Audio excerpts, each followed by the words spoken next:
Hello and welcome to Afterlife Topics. If you like this type of content, please consider subscribing to the channel or becoming a patron at patreon.com/Afterlife Topics. Hey everybody, this is Cyrus, and I sometimes get user feedback that you guys would like to hear more about my personal experiences with astral projection states. So I've decided to compile a kind of a rough list of my 10 most interesting experiences. I'm going to do this semi-chronologically as I try to remember the most interesting trips that I've had. So it's not necessarily going to be the most interesting ones that go number 1 or the least interesting number 10. I think they all have a lot of merits. So it's going to be kind of an informal categorization, but it's going to give me a chance to kind of go through my memory banks and dig up some of the most compelling experiences I've had since I began doing this all the time in 2014. But before we get started, be sure to hit that subscribe button, like the video, share it if you know people who are into this subject. Maybe don't share it with normies, but you can share it with everybody else. That helps keep this channel going. And with that said, let's begin talking about the first experience. So this is not technically my first astral trip. I had one more in, this is about November 2012, when I was injured in a hospital in Thailand. And that experience was my first kind of paranormal personal episode. But the experience I had in March 2014 was the first time that I had a kind of more traditional out-of-body experience that opened the floodgates to all my other experiences and brought me into this field on a sort of a career basis. Before this experience, I was still very into life after death. I would do presentations, I'd write essays, usually on forums. I've been doing that type of thing since the America Online Usenet newsgroup days, like 15 years before that time.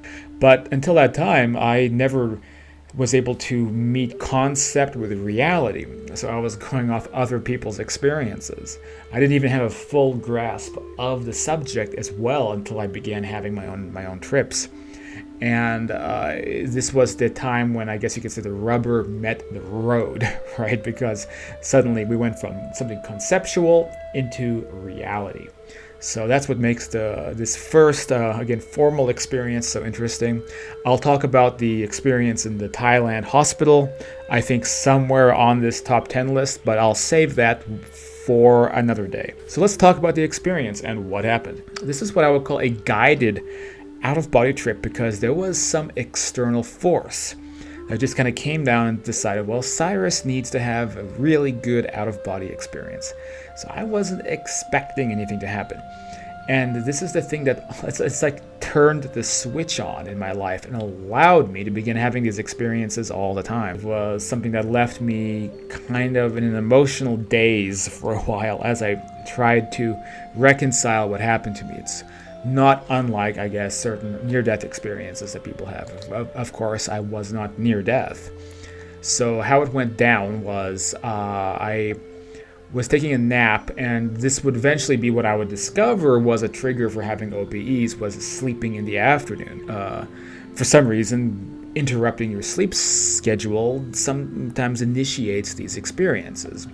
But anyway, I don't remember why I was taking a nap or how it all went down, but I was taking a nap, maybe 12 p.m., and I was woken up to find myself being pulled outside of my body. So up I went out of my body, and what was very noticeable is that I saw myself in the mirror of my bedroom.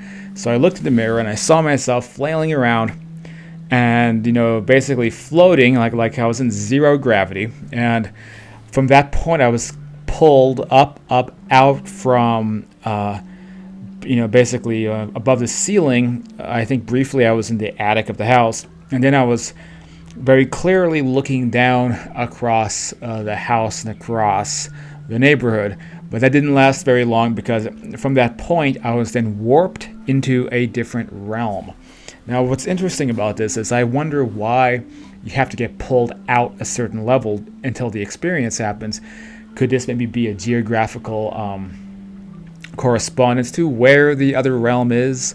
Like, do you have to go a certain number of feet above the ground in this world to be able to appear in a certain location on that side? I think it may be something like that. Regardless, the next thing I found myself in was I would say it's a bushy field, and so I was basically just thrown into the middle of nowhere. I would say a bristly kind of shrubland, I suppose. Now, as I looked around, I saw what was a temple not far away from where I was. So there was a big columned temple, marble columns, looked very Grecian in style. And from across from the temple was a road. Now, to this day, I don't know why I didn't go to the temple. I decided instead I'm going to go take a walk on the road. But my mind was going a mile a minute, because what was striking about this is that this wasn't dreamlike.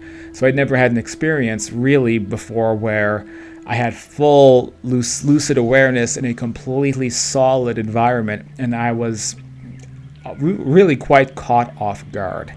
So I was walking down this road, and as I was walking, I saw two people walking towards me.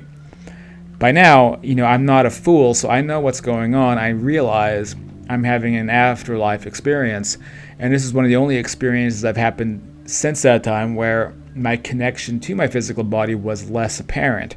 And what this means is that even if I wanted to wake up out of the experience, I don't think I'd been able to. It's like somehow I was deeply rooted into this world, almost like somebody having a near-death experience. So I found myself being approached by these two strangers, and as they got closer, I identified that they were Eastern Indian. And so there's actually a male Indian or Hindu dress that men wear in India during formal occasions, I believe. And that's what this gentleman was wearing, and they both looked like Bollywood actors, basically. They were very, very, very good looking. And the woman, which I assumed was his wife, but actually it may have been his sister, and she was wearing like a sari. And I remember the guy, he like his vest or his formal dress was kind of this chocolate brown color. And the woman's sari, I mean, it was kind of traditional, had like white and red and green and different colors on it.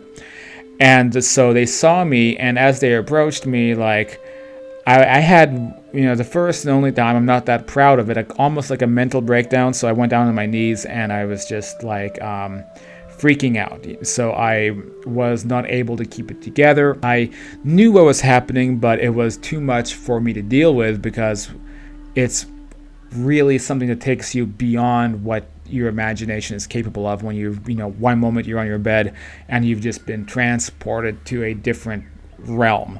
So as they saw me having this breakdown, they ran up to me and knelt next to me. And so I looked up at them and I said, like, I can't, what's happening to me? Where am I? Am I dead? Questions like that. And then this guy, this Indian gentleman, he said, no, you're not. You're having an out-of-body experience. He began explaining to me what to expect having experiences like this. And he said something to the effect that these astral projection states are something that anyone has access to. So almost just like giving me a little out-of-body experience 101 course. What I next said to him was, don't know if this is real or if it's something I'm hallucinating. I told him that, this is me being kind of a skeptical wanker. I told him, this is, you look real, the environment looks real, and everything seems in place. Everything makes sense. But one moment ago, I was on my bed in my room. For all I know, you are a figment of my imagination. This place isn't real. And by this point, some of my lucid awareness began to be shaken up a little bit. I found myself not fully there, right? So the connection was beginning to wane.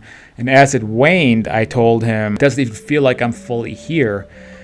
What if the other side, what if, this world is some kind of a dreamlike place? What if it's not what I'm hoping it will be?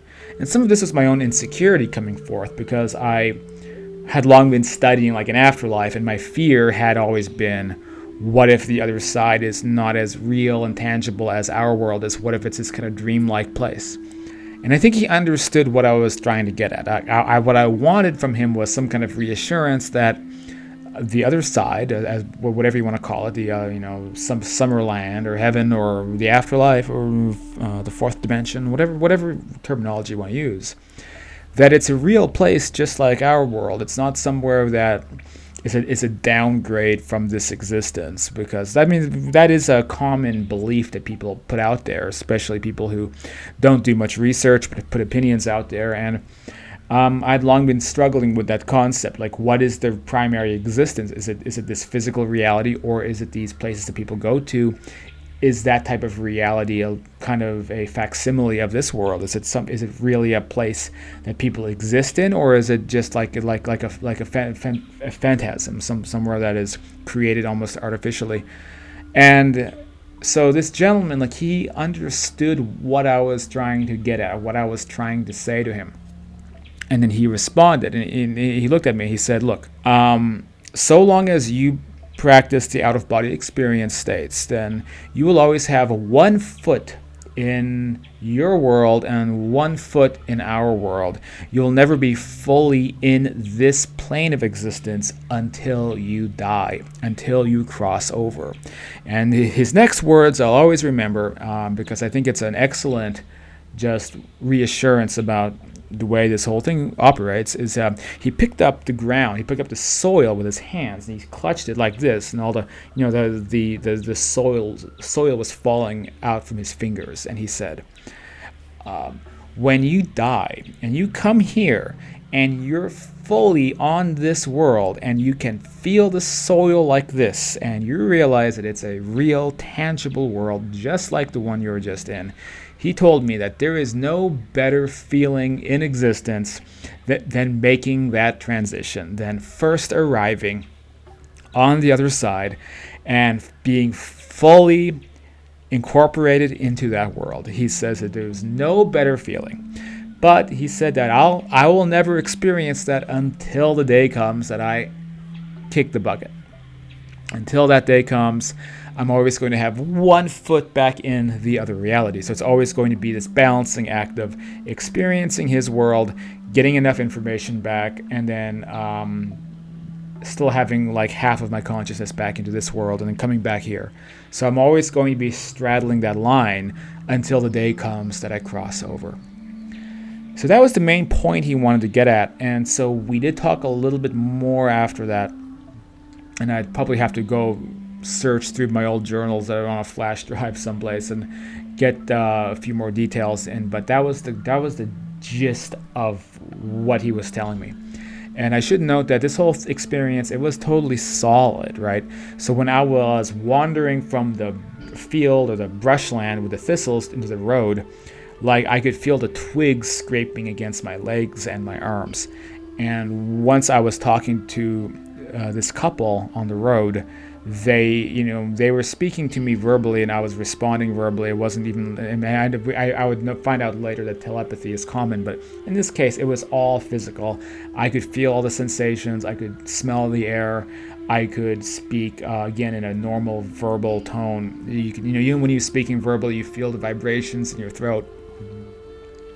So that was how the experience was. And if I recall, he basically said goodbye to me because he knew that my connection was being severed. I was coming back into my body. And so I didn't have a chance to say thank you or to get his name or to hopefully try to stay in touch with him or have an experience with him again. I don't know who this couple was. I'm very grateful because they gave me very good advice about how the two worlds operate, how these experiences go down, that you always have kind of 1 foot in this world, 1 foot in that world, but it's only dying that brings you to the other side fully and completely. And that was about it. So when that was done, I came back into my body. Now, I also don't know who facilitated this because I was basically guided into this experience. So something pulled me out of my body.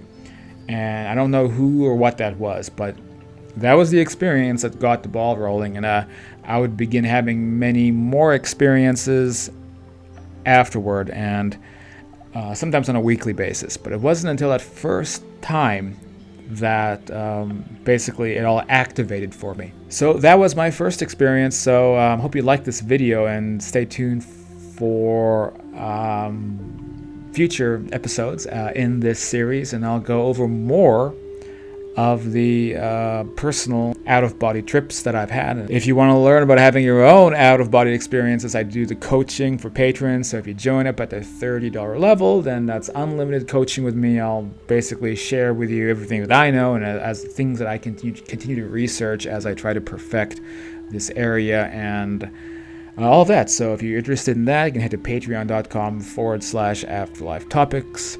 And I guess that's it for this video. Let me know what you thought, and I'll see you on the next one.